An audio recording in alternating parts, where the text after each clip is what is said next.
Cipher case में इमरान खान को हर हाल में सजा दी जाएगी।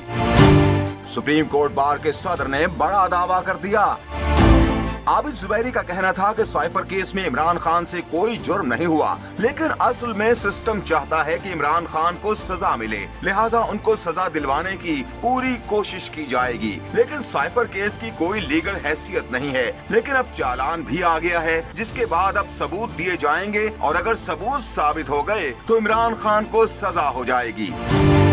सदर supreme court bar Abid Zubairi का मजीद कहना था कि साइफर 1 साल पुराना है और सिफारतकार असद मजीद ने उस वक्त बयान भी दिया था कि साइफर पाकिस्तान के अंदरूनी मामलात में मुदाखलत है, लिहाजा असद मजीद के लिए आज बेहतर ही यही था कि वो खामोश ही रहें। लेकिन जाहिर है कि किसी को सजा दिलवाने के लिए उनसे बयान लेना जरूरी था।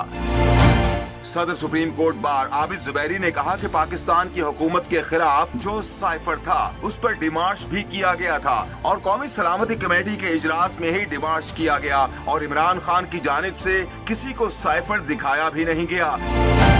जलसे में सिर्फ एक पर्चा लहराया गया था, लेकिन किसी ने उसको देखा ही नहीं है। इस तरह तो जुल्फकार अली भुट्टो ने भी एक पर्चा लहराया था, उनके साथ भी क्या हुआ सबके सामने है। उनकी हुकूमत भी गई, फिर उनको फांसी दे दी गई।